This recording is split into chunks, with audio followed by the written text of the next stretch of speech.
Welcome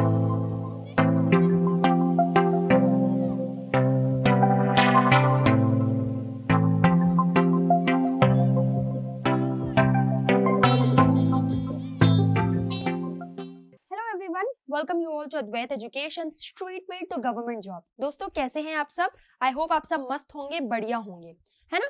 आज हमारे session में आज हम वोकैबुलरीज देखने वाले हैं।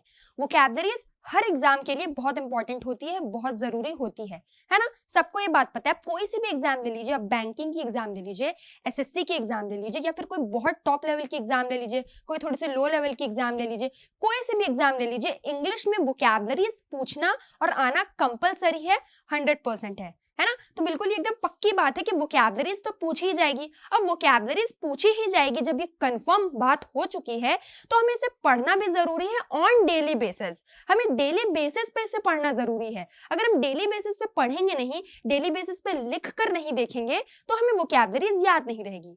वोकैबुलरीज का सबसे इंपॉर्टेंट और सबसे एक ही फंडा है कि अगर आप जब वीडियो देखते हैं, कोई वीडियो से अगर आप वोकैबुलरी सीखते हैं, या कोई बुक से अगर वोकैबुलरी आप पढ़ रहे हैं, तो आप उसे एक बार जरूर लिख कर देखिए। अगर आप पेन पेपर चलाएंगे, पेन पेपर से एक बार लिख लेंगे, तो बिल्कुल आपको वो वर्ड याद हो जाएगा। तो लिखना जरूरी है। उसके बाद दिन में 1 से 2 बार उसे रिवाइज करेंगे तो आपके दिमाग में वो आसानी से बैठ जाएगा, है ना। लेकिन सबसे इंपॉर्टेंट चीज क्या है? हमें लिखना है, हमें पेन पेपर का इस्तेमाल करना है, हमें पेन का यूज करना है ना। ऐसा नहीं कि स्क्रीनशॉट लेके अगर आप पढ़ रहे हैं तो पढ़ने से नहीं होगा। आपने पढ़ा, उसके बाद आप लिख कर देखिए क्या आपने सही पढ़ा, क्या आपने जो भी याद किया वो सही है। तो बिल्कुल आपको लिखना जरूरी है, ठीक है। तो चलिए सेशन की शुरुआत करते हैं और देखते हैं आज हम कौन सी वोकैबुलरीज पे डील करने वाले हैं, कौन सी इंटरेस्टिंग वोकैबुलरीज आज हमारे वोकैबुलरी लिस्ट पर है, ठीक है। तो चलिए लेट्स स्टार्ट। आज का फर्स्ट वर्ड देखें। आज का फर्स्ट वर्ड है इनडेलिकेट। क्या है फर्स्ट वर्ड? इनडेलिकेट। किस तरीके से यूज किया जाता है भाई? किस तरीके से यूज करेंगे हम इनडेलिकेट को? एडजेक्टिव की तरह यूज करेंगे। किसकी तरह यूज करेंगे? एडजेक्टिव की तरह, यानी कि विशेषण की तरह यूज करेंगे, है ना। बिल्कुल विशेषण की तरह हम इनडेलिकेट को यूज करेंगे। क्या मतलब होता है इसका? जरा देखें क्या मतलब होता है इसका। इसका मतलब होता है असभ्य। जो लोग असभ्य होते हैं, जिन लोगों में मैनर नहीं होता, जो लोग मैनरलेस होते हैं, है ना। हम जैसे बोलते हैं ना कि यार तुम बहुत ज्यादा मैनरलेस हो, तुम में तो तमीज ही नहीं है बात करने की। तो जो लोग मैनरलेस होते हैं, ठीक है ना, मैनरलेस होते हैं, या फिर आप कह लो असभ्य होते हैं, उनके लिए हम इनडेलिकेट वर्ड यूज करेंगे। या फिर आप अंग्रेजी में इनसेंसिटिव भी बोल सकते हो। हम बोलते हैं ना कि वो बहुत ज्यादा सेंसिटिव इंसान है, मतलब क्या है? वो बहुत ज्यादा सभ्य इंसान है। तो इनसेंसिटिव मतलब आप एक असभ्य इंसान हो, मतलब आप में मैनर नहीं है, आप में सेंस नहीं है, या फिर आप में फीलिंग नहीं है। आप किसी को भी कुछ भी बोल दे रहे हो, आप मतलब आप एक असभ्य इंसान हो, आप में मैनर नहीं है, बात करने का तमीज नहीं है। तो उसके लिए हम यहाँ पे बिल्कुल इनडेलिकेट जैसा शब्द यूज करेंगे। अब बिल्कुल यहाँ पर देखिए कि आपको एक वर्ड भी मिल गया, यानी इसके मीनिंग में ही आपको इसका सिनोनिम भी मिल गया। आप इनसेंसिटिव को सिनोनिम के लिए भी यूज कर सकते हैं और इसको भी सिनोनिम में यूज कर सकते हैं, यानी दोनों वाइसे वर्सा है। दोनों आप एक दूसरे को सिनोनिम में यूज कर सकते हैं। दोनों का मतलब सेम होता है, असभ्य होना, बहुत ज्यादा मैनरलेस होना, ठीक है। क्लियर हो गया होगा आई होप इसका मीनिंग। तो चलिए हम आते हैं सिनोनिम पे, ठीक है। इसके सिनोनिम पे आते हैं। क्या है इसका सिनोनिम? जरा देखें। इसका सिनोनिम है टैक्टलेस। क्या लिखा है? इसका सिनोनिम टैक्टलेस। क्या मतलब होता है टैक्टलेस का? What is the meaning of tactless? Tactless का मतलब होता है उद्दंड। क्या मतलब होता है टैक्टलेस का? उद्दंड होना। जो लोग उद्दंड, हम बोलते हैं ना तुम बहुत ज्यादा उद्दंड हो, यानी तुम बहुत ज्यादा बदमाश हो, तुम बहुत ज्यादा असभ्य हो, हमेशा उद्दंडपना करते रहते हो, हमेशा बदमाशी करते रहते हो, हमेशा मैनरलेस वाली हरकत करते रहते हो। तो जो लोग मैनरलेस वाली हरकत करते हो, उटपटांग हरकत करते हैं, उद्दंड होते हैं, वहां पे हम टैक्टलेस वर्ड यूज करेंगे। क्या वर्ड यूज करेंगे? टैक्टलेस वर्ड यूज करेंगे, ठीक है। Next we have undiplomatic. क्या मतलब होता है अनडिप्लोमैटिक? अनडिप्लोमैटिक का मतलब क्या होता है? तो डिप्लोमैट्स होते हैं, हम बोलते हैं डिप्लोमैट, वो एक डिप्लोमैट है। तो डिप्लोमैट लोग क्या होते हैं? बहुत ज्यादा सभ्य होते हैं, उनमें एक मैनर होता है, एक बात करने का जरिया होता है, ठीक है। लेकिन अनडिप्लोमैटिक मतलब क्या होता है? कूटनीति विरुद्ध। क्या लिखा है? कूटनीति विरुद्ध वाले लोगों को हम बोलेंगे। जो कूटनीति करते हैं, जो मतलब असभ्य तरीके से बात करते हैं, जो कुतर्क करते हैं, हम बोलते हैं ना तुम बहुत ज्यादा कुतर्क करते हो, यानी कुछ भी बोलते रहते हो, तुम्हें बात करने का तमीज नहीं है क्या? तो जो लोग ऐसे कूटनीति विरुद्ध बात करते हैं, उनके लिए हम बिल्कुल अनडिप्लोमैटिक जैसे शब्द का इस्तेमाल करेंगे। हिंदी में हम क्या बोलेंगे? कूटनीति विरुद्ध, ठीक है। एंटोनिम क्या कहता है? एंटोनिम है टैक्टफुल। क्या मतलब होता है टैक्टफुल का? What is the meaning of tactful? Now एक तो हम देखिए इसके सिनोनिम में देख लिए टैक्टलेस जो कि उद्दंड, और टैक्टफुल इसका ऑपोजिट हो गया, इसका उल्टा हो गया। क्या मतलब होता है? विनम्र, मतलब सेंसिटिव होना। जैसे देखिए इसका मतलब यहाँ पे क्या लिखा है? इनसेंसिटिव। यहाँ पे इंग्लिश में क्या मतलब लिखा था? इनसेंसिटिव।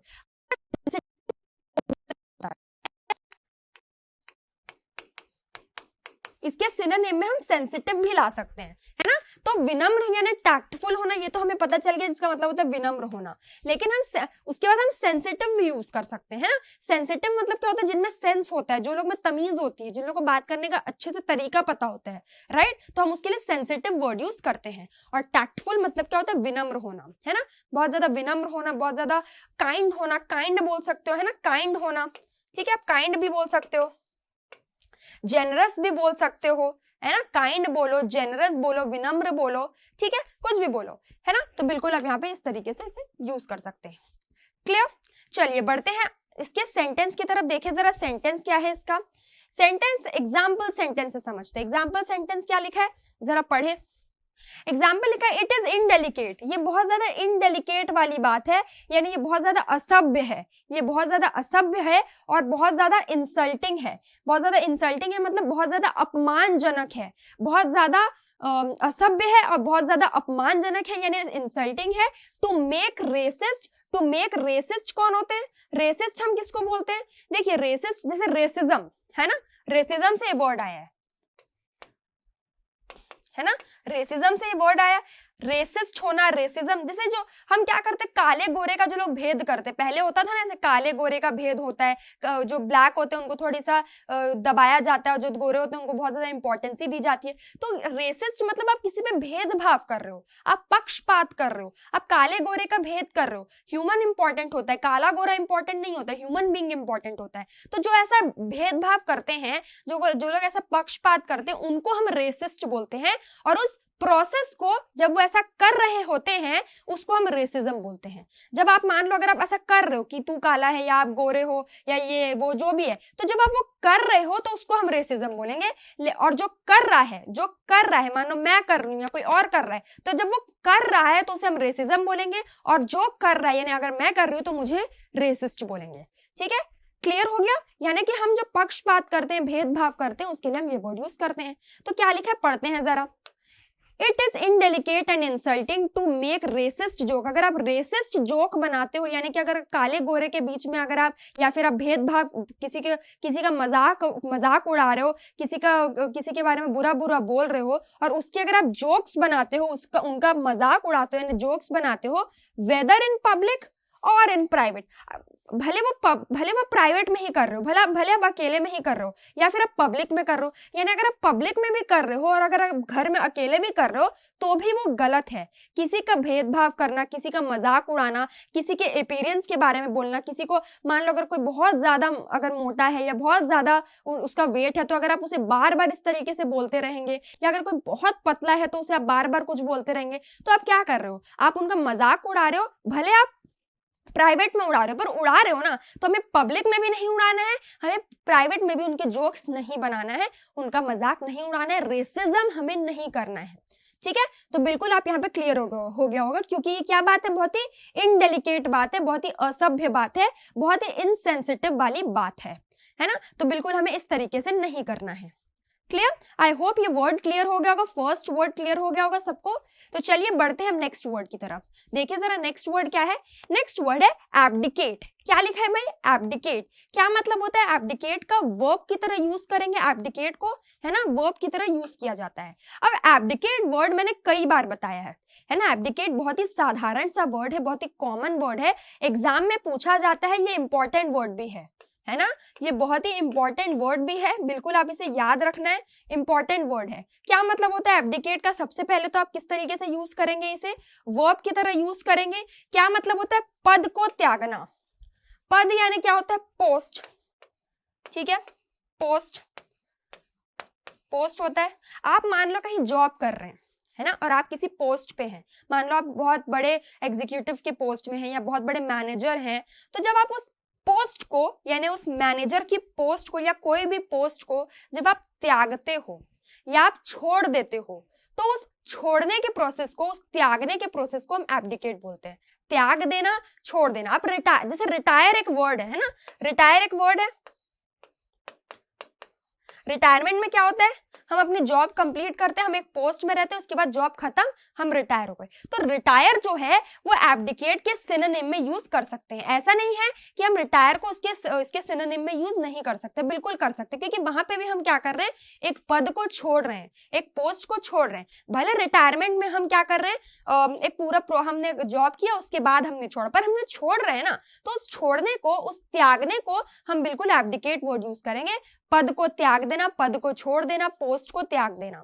ठीक है, अंग्रेजी में हम क्या बोलेंगे, डिसोन कर देना। क्या बोलेंगे अंग्रेजी में हम, डिसोन कर देना, है ना। एक तो ओनर हम बोलते हैं, हमारा ओन है यानी हमारा है, डिसोन करना मतलब छोड़ देना। ठीक है, तो अब यहाँ पे इस तरीके से बोलेंगे, ये इंपॉर्टेंट वर्ड है, बिल्कुल एकदम इंपॉर्टेंट वर्ड है, ये याद रखना है। ठीक है, सिनोनिम, इसके बाद सिनोनिम एंटोनिम पे आते हैं। क्या है इसका सिनोनिम, देखिए, टर्न डाउन। ये फ्रेजल वर्ब की तरह यूज किया जाता है। किस तरीके से फ्रेजल वर्ब की तरह यूज करेंगे, फ्रेजेस में हम इसे यूज करते हैं। क्या मतलब होता है, अस्वीकार करें। क्या मतलब होता है, अस्वीकार करें, अस्वीकार करना। अगर हम कोई पोस्ट को छोड़ रहे हैं या पोस्ट को त्याग रहे हैं, तो हम क्या कर रहे हैं, बेसिकली हम उस चीज को अस्वीकार कर रहे हैं, उस चीज को हम एक्सेप्ट नहीं कर रहे हैं, उस चीज को हम रिजेक्ट कर रहे हैं। आप इस तरीके से भी कह सकते हो। ठीक है, ठीक है। नेक्स्ट वर्ड क्या है, स्पॉन। स्पॉन, है ना, क्या मतलब होता है, अगेन स्पॉन का अस्वीकार करना। अस्वीकार करने के लिए हम स्पॉन वर्ड भी यूज कर सकते हैं, SPURN, स्पॉन। ठीक है, क्लियर। आप रिजेक्ट भी बोल लो, आप रिजेक्ट भी बोल सकते हो, रिजेक्ट भी बोल सकते हो। रिजेक्ट भी इसके सिनोनिम में यूज किया जाता है ना। रिजेक्ट करना, छोड़ देना, अस्वीकार कर देना, वहां पे आप रिजेक्ट वर्ड भी यूज कर सकते हो उसके सिनोनिम में। ठीक है, एंटोनिम क्या है, एक्सेप्ट करना। अब रिजेक्ट अगर सिनोनिम में आ गया तो एंटोनिम क्या हो गया इसका, एक्सेप्ट कर लेना, स्वीकार कर लेना, मान लेना, अग्री कर लेना। उसके लिए हम एक्सेप्ट वर्ड यूज करेंगे, है ना। बिल्कुल एक्सेप्ट वर्ड यहाँ पे यूज कर सकते हैं। क्लियर हो गया, एक्सेप्ट का मतलब क्लियर हो गया होगा, स्वीकार कर लेना। हम बोलते हैं ना कई बार, मैं इस चीज को एक्सेप्ट करता हूं, या मैं उस चीज को एक्सेप्ट करता हूं, यानी मैं स्वीकार करता हूं, मैं मान लेता हूं। ठीक है, क्लियर हो गया। सेंटेंस से समझ लेते हैं सेंटेंस क्या है। सेंटेंस देखते हैं, सेंटेंस क्या लिखा है, ऑन हर 90th बर्थडे। किसके 90th बर्थडे की बात चल रही है ना। ऑन हर 90th बर्थडे, यानी 90 वाला बर्थडे है भैया, बहुत लंबा बर्थडे है।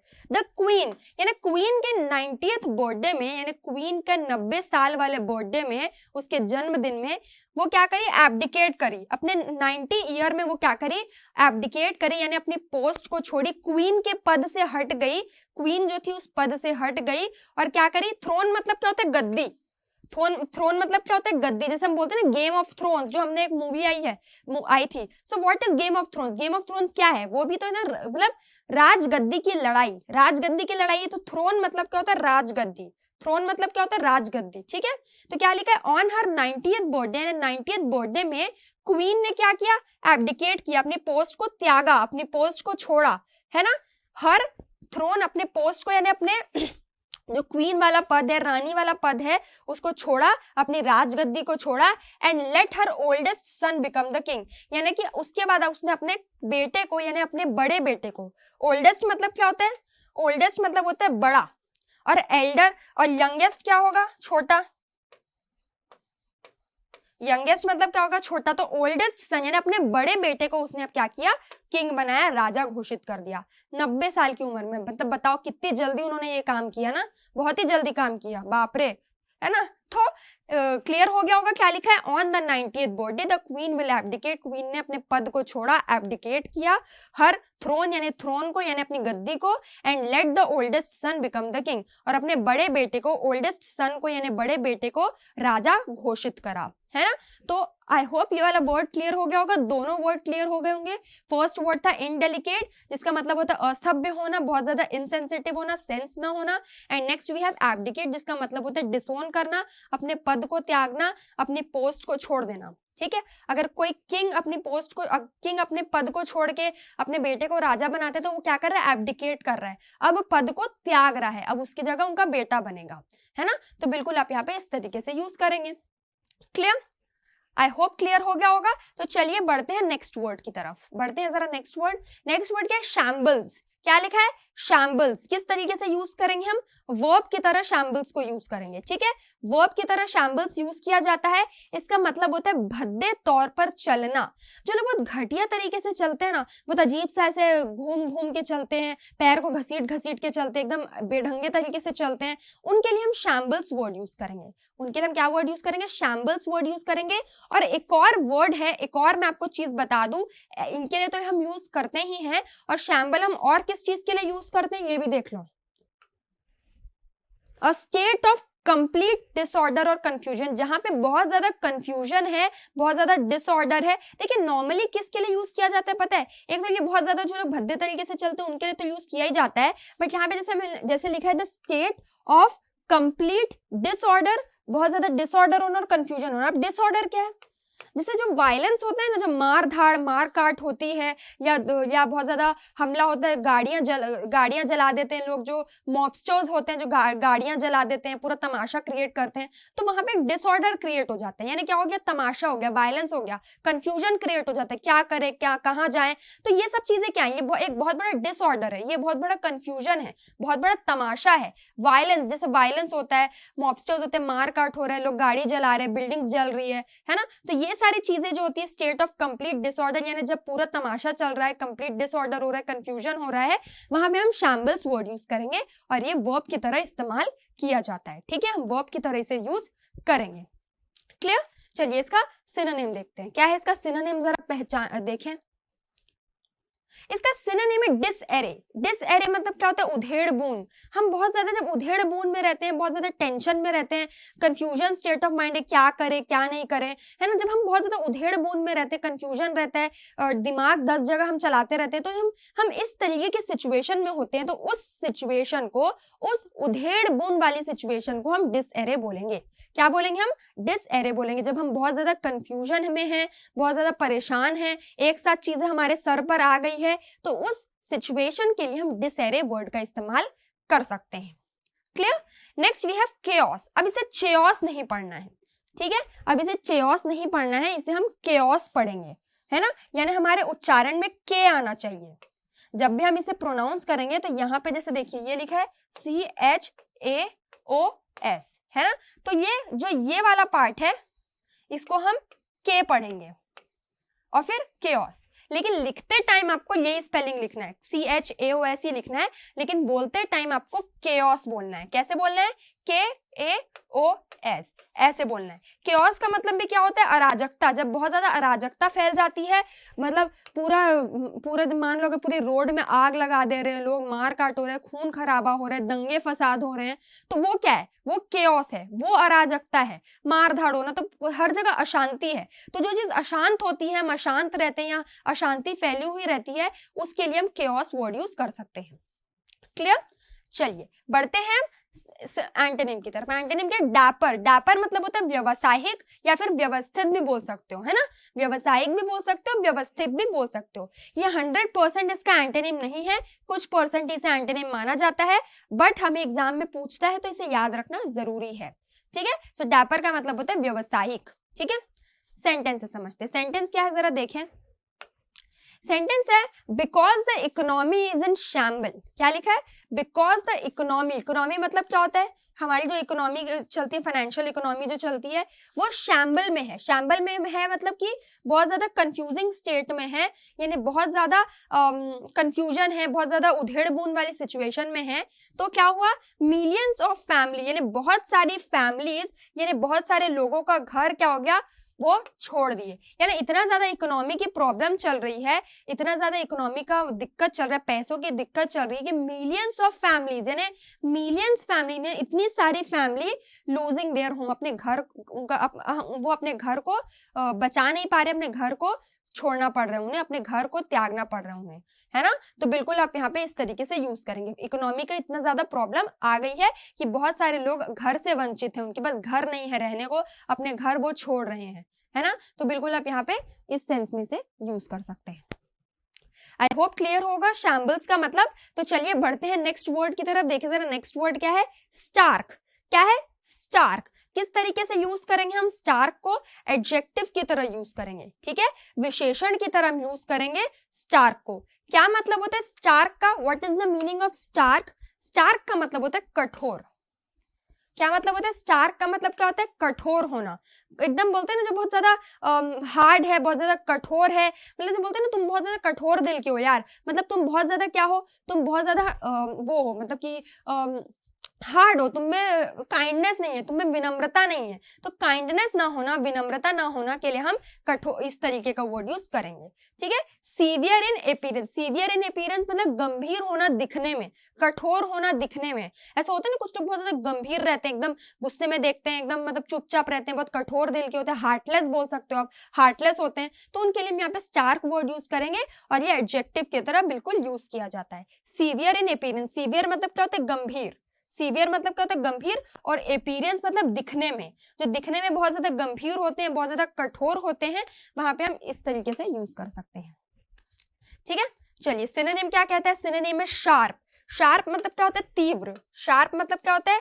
तीव्र होना। तो जरूरी नहीं है कि हम शार्प सिर्फ नाइफ के लिए यूज करते हैं। हम बोलते हैं ना बहुत ज्यादा शार्प नाइफ है, यानी तेज नाइफ है, हम शार्प वहां तो यूज करते ही हैं, बट शार्प तीव्र के लिए भी यूज किया जाता है। जो बहुत ज्यादा शार्प होते हैं, मतलब बहुत ज्यादा तीव्र बुद्धि के होते हैं, तेज होते हैं एकदम, है ना, एकदम सिंसियर होते हैं, गंभीर होते हैं, उनके लिए हम ये शार्प वर्ड यूज करते हैं, ठीक है, तीव्र होना। Next we have crisp. Crisp का मतलब क्या होता है? क्रिस्प मतलब हम किसके लिए बोलते हैं? नॉर्मली क्रिस्प जो बहुत कुरकुरी चीजें होती है ना, उसको तो बोलते ही हम क्रिस्प, लेकिन यहाँ पे किस तरीके से यूज किया जा रहा है, यहाँ पे हम कैसे यूज करेंगे? यहाँ पे हम क्रिस्प को कड़कीले के लिए यूज करेंगे, लेकिन कैसा कड़कीला भाई? मतलब जो बहुत ज्यादा कठोर है, हार्टलेस है, एकदम मतलब हम बिल्कुल दया नहीं है, कड़क रहता है, स्ट्रॉन्ग रहता है, वहां पे हम इस तरीके से यहाँ पे क्रिस्प को यूज करेंगे। हिंदी में हम बोलेंगे कड़कीला, ठीक है। एंटोनिम क्या? फजी। फजी मतलब होता है सुशोभन, मतलब कठोर नहीं रहना, सुशोभन रहना, कोमल रहना, सॉफ्ट रहना, काइंड रहना, उसके लिए हम फजी वर्ड यूज कर सकते हैं, ठीक है। उसके लिए हम क्या वर्ड यूज करेंगे? उसके लिए हम फजी जैसा वर्ड यूज करेंगे, ठीक है। तो चलिए सेंटेंस की तरफ बढ़ते हैं, सेंटेंस देखते हैं क्या लिखा है सेंटेंस में। सेंटेंस में लिखा है द वेजिटेशन। वेजिटेशन मतलब क्या होता है? हम देखते हैं कि वेजिटेशन नॉर्मली हम जो वेजिटेबल्स के जो बगान होते हैं या फिर जो वेजिटेशन होता है, मतलब धान मान होते हैं, उसके लिए हम यूज करते हैं। तो क्या लिखा है? The vegetation in the desert. Desert area में अगर वेजिटेशन जो है, डेजर्ट एरिया मतलब रेत वाला जो एरिया, वहां पे हो सकता है कि इतना कम होता है वहां पे वेजिटेशन। क्यों कम होता है? बिकॉज पानी कम गिरता है। So the vegetation in the desert is stark, यानी वेजिटेशन डेजर्ट एरिया में होना बहुत ही कठोर बात है, बहुत ही गंभीर बात है ना, बहुत ही कठोर बात है, बहुत ही गंभीर बात है, because of areas of dry climate. Dry climate मतलब सूखा है ना, यहाँ सूखी जगह में कैसे वेजिटेशन होगा, सूखी जगह में कैसे खेत उगे जाएंगे? तो ये बहुत किस तरीके का मामला है? ये कठोर बात है, ये सीरियस बात है, ये सीवियर बात है, ये स्टार्क वाली बात है ना। तो बिल्कुल आप यहाँ पे इस तरीके से यूज करेंगे। क्या लिखा? The vegetation in the desert is stark, यानी कठिन, और कठिन बात है, और ये मतलब हो ही नहीं सकता, है ना। So stark because of dry climate. Dry climate के कारण डेजर्ट एरिया में वेजिटेशन होना, धान उगना बहुत ही कठोर बात है, कठिन बात है। कठिन भी बोल सकते हो आप, है ना, कठिन भी आप कह सकते हो, तो चीज कठिन होती है, ठीक है। आई होप ये 4 वर्ड यहाँ पे क्लियर हो गए होंगे। इस स्लाइड के दोनों वर्ड क्लियर हो गए होंगे। शैम्बल मतलब क्या लिखा है? भद्दे तौर पर चलना, या फिर बोल सकते हैं, या फिर कंफ्यूजन होना, बहुत ज्यादा डिसऑर्डर होना। नेक्स्ट वी हैव स्टार्क, जिसका मतलब होता है कठोर होना। सीवियर इन अपीयरेंस बोल सकते हो, हार्ड होना, कठिन होना, गंभीर होना, ठीक है। क्लियर हो गया होगा। तो चलिए बढ़ते हैं हम नेक्स्ट वर्ड की तरफ। देखिए जरा नेक्स्ट वर्ड क्या है। नेक्स्ट वर्ड है एग्जीक्यूटिव। एग्जीक्यूटिव इस तरीके से प्रोनाउंस नहीं करना है, एग्जीक्यूटिव इस तरीके से प्रोनाउंस करना है। एडजेक्टिव की तरह आप इसे यूज करेंगे, विशेषण के तौर पे इसे आप यूज करेंगे। क्या मतलब होता है? शासनात्मक। क्या मतलब होता है? शासनात्मक। देखिए एक नॉर्मली हम क्या बोलते हैं, वो एग्जीक्यूटिव ऑफिसर है, वो वहां का एग्जीक्यूटिव ऑफिसर है। तो शासनात्मक, हम एग्जीक्यूटिव नॉर्मली क्या होता है, जो बहुत बड़े लेवल का के पोस्ट पे रहते हैं, या फिर आप डायरेक्टर भी बोल सकते हो, है ना। या जैसे अगर ओनर है, अगर मान लो कोई कॉलेज है, उसका कोई ओनर है, उसका कोई मालिक जो है वो डायरेक्टर हो गया, उसके बाद एग्जीक्यूटिव आते हैं ना, जो उनकी पोस्ट रहती है एडमिनिस्ट्रेशन लेवल की रहती है, मैनेजमेंट लेवल की रहती है, तो वहां पे हम एग्जीक्यूटिव वर्ड यूज करते हैं। शासनात्मक होना, शासन करने वाला होना, यानी चलाने वाला होना उस पर्टिकुलर चीज, पर्टिकुलर ऑर्गेनाइजेशन को, ठीक है। तो उसके लिए हम एडमिनिस्ट्रेटिव वर्ड भी यूज कर सकते हैं। एडमिनिस्ट्रेटिव बोलते हैं ना, एडमिनिस्ट्रेटिव ब्लॉक है तो उसके लिए हम एडमिनिस्ट्रेटिव वर्ड भी यूज कर सकते हैं, ठीक है। चलिए बढ़ते हैं सिनोनिम की तरफ। देखिए जरा सिनोनिम क्या है। इसका सिनोनिम है डिसीजन मेकिंग, यानी निर्णय लेना। कौन लेता है निर्णय, कौन लेता है डिसीजन? हमेशा हेड लेते हैं डिसीजन। उनका जो डिसीजन रहता है वो उनके नीचे वालों को, उनके सबऑर्डिनेट्स को ध्यान में रखना पड़ता है। उनके जो सबऑर्डिनेट है यानी उनके जो नीचे पद के हैं या फिर उनके जो साथी हैं उनको करना पड़ता है। बट मेन डिसीजन कौन लेता है, मेन डिसीजन मेकर कौन होता है? मेन डिसीजन मेकर होता है कौन? जो हमारा एग्जीक्यूटिव होता है। तो हम एग्जीक्यूटिव के सिनोनिम में डिसीजन मेकिंग को यूज कर सकते हैं। थोड़ा सा अजीब लग रहा होगा पर डिसीजन तो एक हेड ही लेता है ना, डिसीजन तो एक मेन हेड ही लेगा। तो मेन हेड कौन होता है? एग्जीक्यूटिव होता है, डायरेक्टर होता है। तो उसके लिए हम इस तरीके से यूज करेंगे। नेक्स्ट वी हैव क्या है? डायरेक्टोरियल। अब ये डिक्टेटोरियल नहीं है, ये डायरेक्टोरियल है। क्या मतलब होता है? प्रबंधक।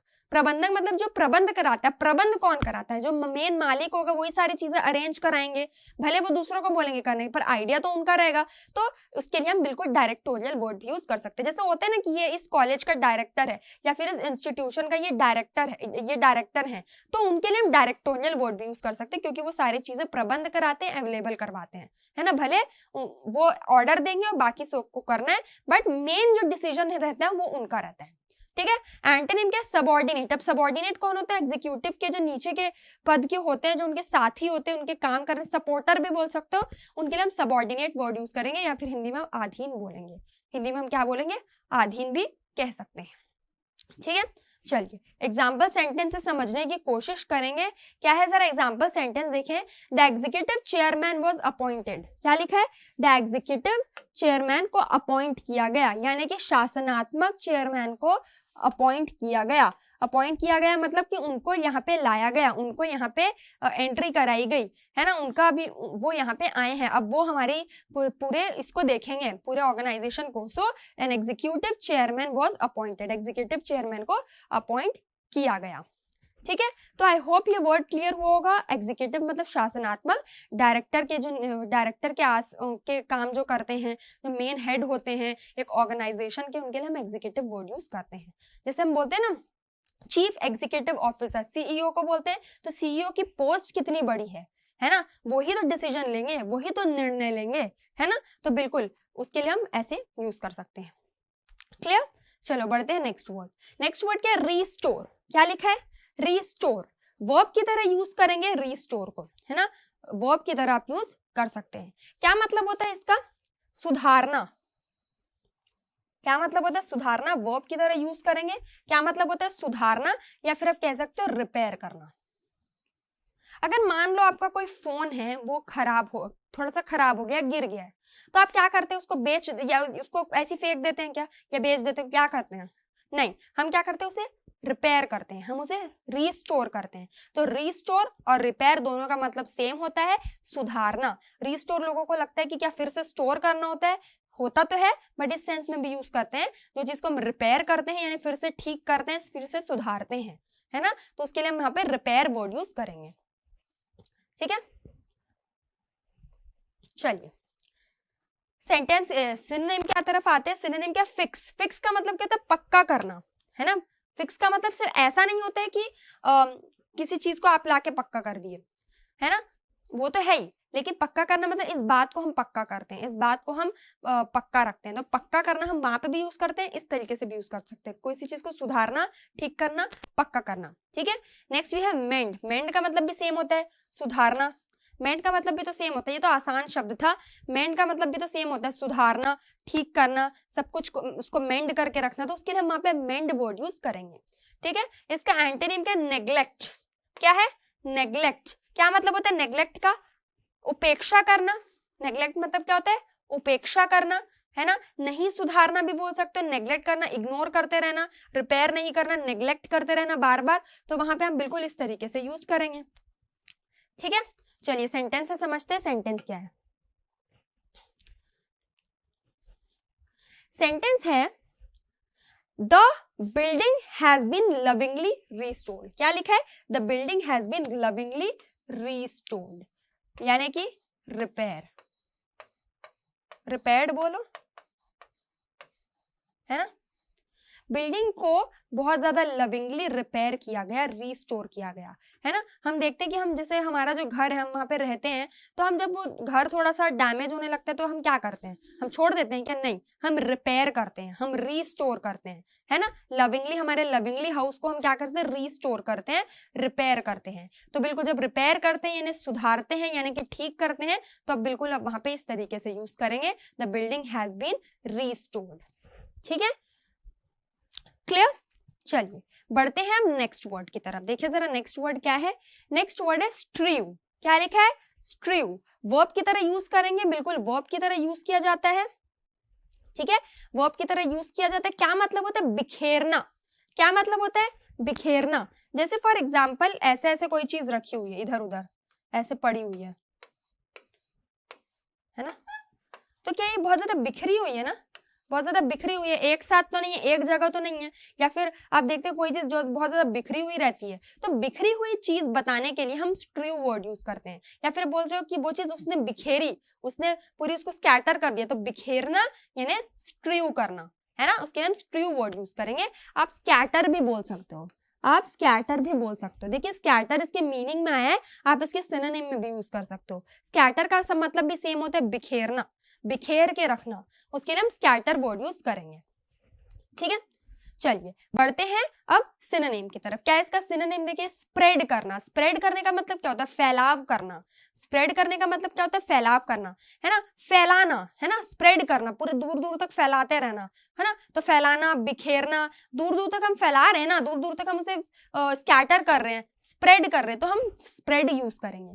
Next we have disperse. Disperse का भी सेम मतलब होता है बिखेरना। हम जब स्कूल में थे, जब हम स्कूल में पढ़ते थे, तो एक असेंबली हुआ करती थी जहां पे हम प्रेयर करते थे, नेशनल एंथम होता था, राइट। तो सारी क्लासेस के लोग क्या होते थे? एक साथ इकट्ठा होते थे, एक साथ गैदर होते थे, है ना। तो वो गैदर होते थे, उसके बाद जब प्रेयर खत्म होती थी, नेशनल एंथम खत्म हो जाता था, फिर क्या होता था? सब अपनी अपनी क्लास की तरफ जाते थे। तो अपनी अपनी क्लास की तरफ बट गए ना, तो बिखर गए, दूर दूर चले गए। तो दूर दूर जाने के लिए हम बिल्कुल इस तरीके से डिस्पर्स को यूज करेंगे इसके सिनोनिम में। तो वहां पे भी हम डिस्पर्स मतलब बिखेरना होता है, जाना, चले जाना, एक साथ नहीं रहना, उसके लिए हम वहां पे भी यूज कर सकते हैं। ठीक है, इसका एंटोनिम क्या है? गैदर। गैदर का मतलब क्या होता है? गैदर मतलब जैसे अभी मैंने बताया कि असेंबली होती थी, हम सब इकट्ठा होते थे। इकट्ठा होते थे मतलब क्या होते थे? हम गैदर करते थे, हम एक साथ आते थे, हम एक साथ इकट्ठा होते थे। तो इकट्ठा करना, गैदर करना, उसके लिए हम गैदर वर्ड यूज करेंगे। ऐसा हम बोलते हैं ना कि हमारी फैमिली गैदरिंग है, हम ये वर्ड भी यूज करते हैं, राइट, है ना, हम ये वर्ड भी यूज करते हैं। हमारी क्या है? फैमिली गैदरिंग है। मतलब क्या है?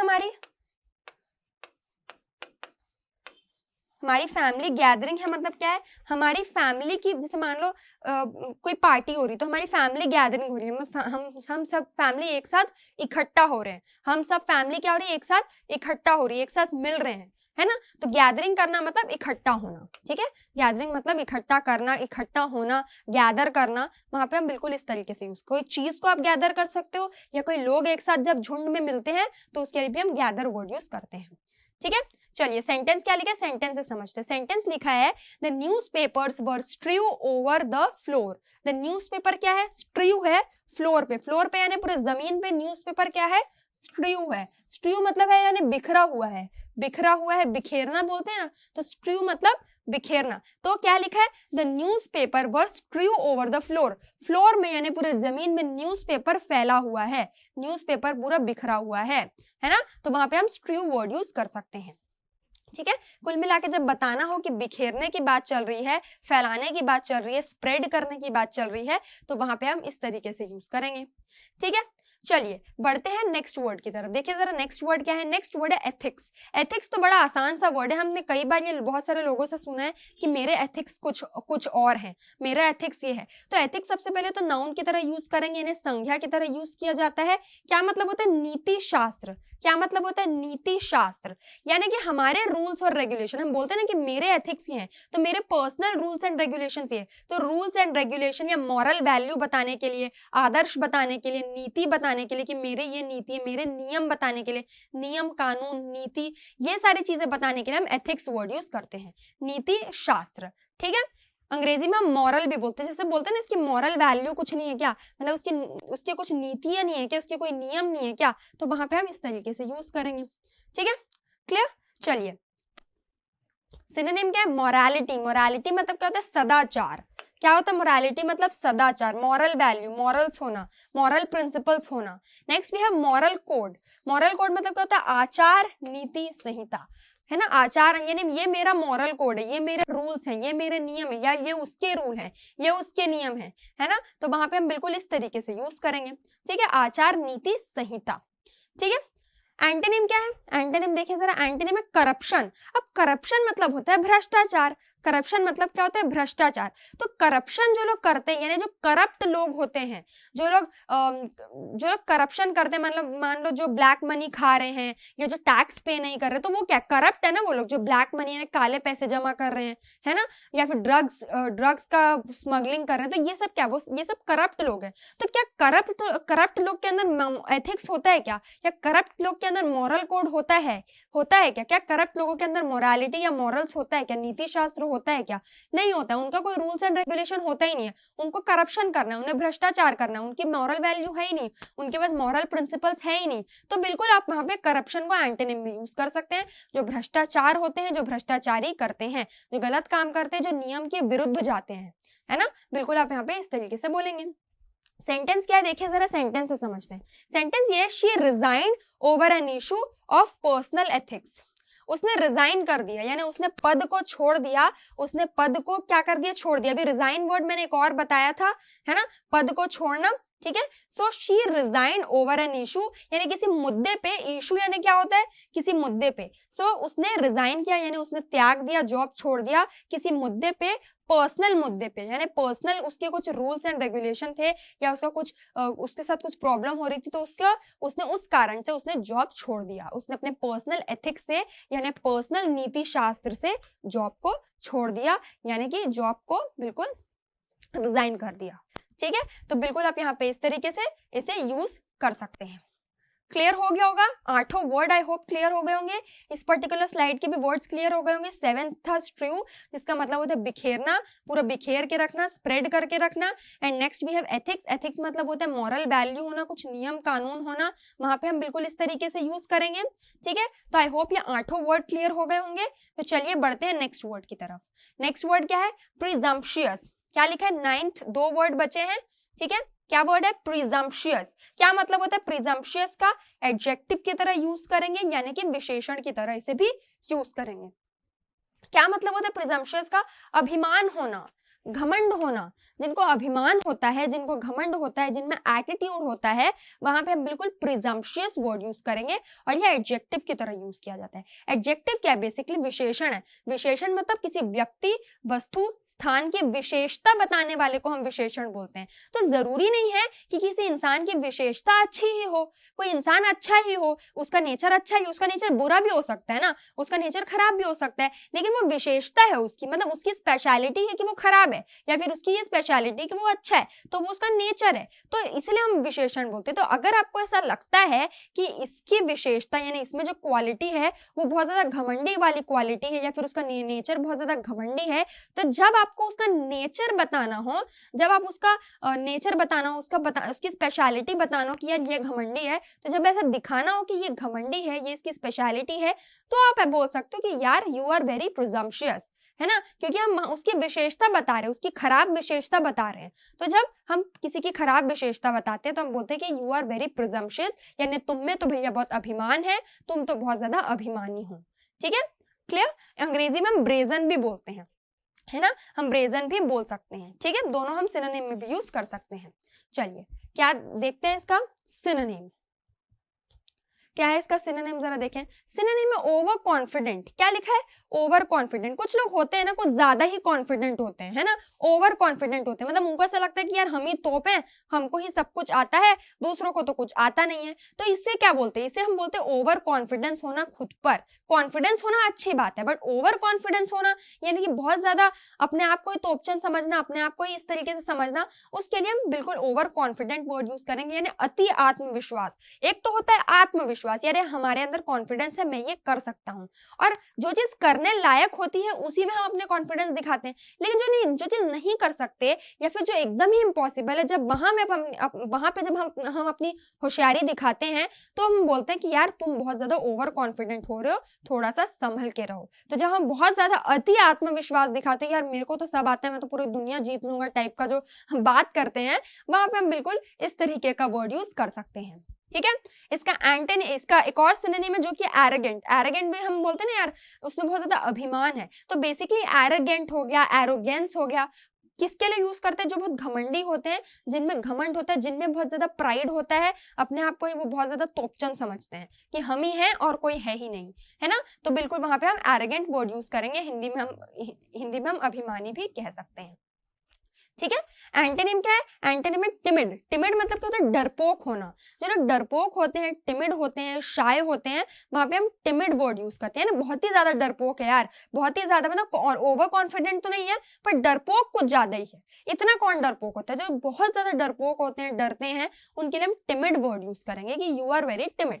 ठीक है, सेंटेंस क्या है, the man seemed to be too presumptuous. वो मैन जो है वो दिखने में क्या है, टू प्रिजम्पशियस है। सीम्ड यानी दिखने में क्या है, टू प्रिजम्पशियस है, यानी बहुत ज्यादा अभिमानी दिख रहा है। टू बी हम्बल लीडर, यानी उसे हम्बल होना चाहिए।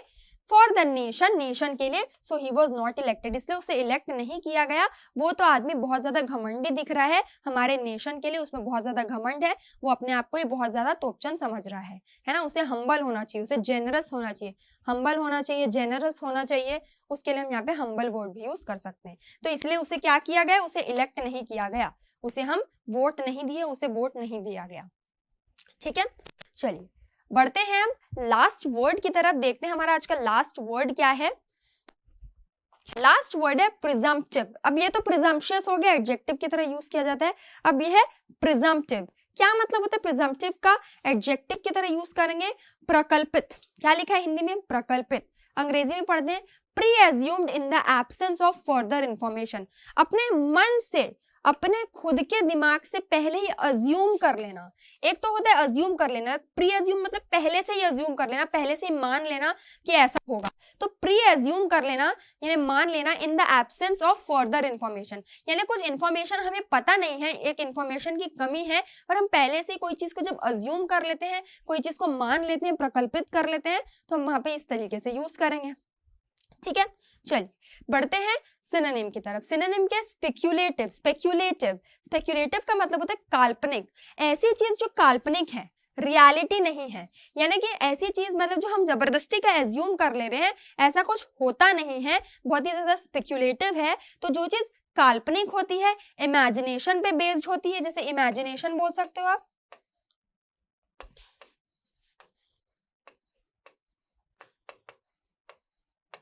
ठीक है, इमेजिनेशन पे जो बेस्ड होती है, फिक्शनल जो होती है ना, काल्पनिक जो होती है, वहां पे हम बिल्कुल इस तरीके का वर्ड यूज करेंगे। ठीक है, स्पेक्युलेटिव।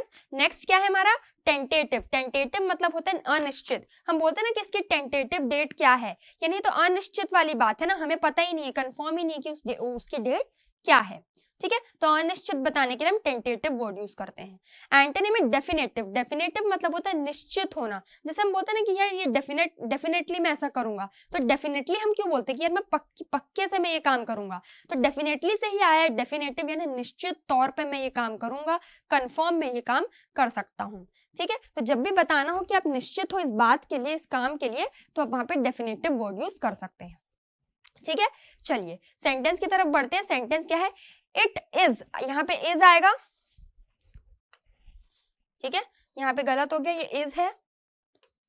ठीक है, तो इट इज प्रिजम्पटिव, ये बहुत ज्यादा प्रिजम्पटिव वाली बात है ना, हमने पहले से ही अज्यूम कर लिया है। अनिश्चित बोल सकते हो, ये अनिश्चित वाली बात है। टू जंप यानी डायरेक्ट कूदना, जंप मतलब डायरेक्ट कूदना, किसमें, कंक्लूजन पे। कंक्लूजन पे मतलब डायरेक्ट आप जब रिजल्ट पे आ जाते हो कि यार ऐसा होगा, ये कंक्लूजन निकाल देते हो, तो ये बहुत ज्यादा अनिश्चित है कि डायरेक्ट कंक्लूजन में कूदना विदाउट यानी बिना जाने यानी without knowing all the facts and aspects of the situation. यानी अगर आपको कोई सिचुएशन पता ही नहीं है, कोई आपको बात पता ही नहीं है, आपको फैक्ट्स पता ही नहीं है, तो बिना फैक्ट्स को जाने, बिना सिचुएशन को समझे, बिना हालात को समझे आप जबरदस्ती के कंक्लूजन में नहीं कूद सकते, है ना। हम जब किसी को, मान लो किसी को हम देखते हैं, कोई नया पर्सन रहता है, तो हम जब उनको देखते हैं तो अपने मन में एक धारणा बना लेते हैं कि वो तो यार देखने से ही, सिर्फ देखने पर से ही हम एक धारणा बना लेते हैं यार ये तो अच्छा होगा, यार ये तो बुरा होगा, यार ये तो खराब है।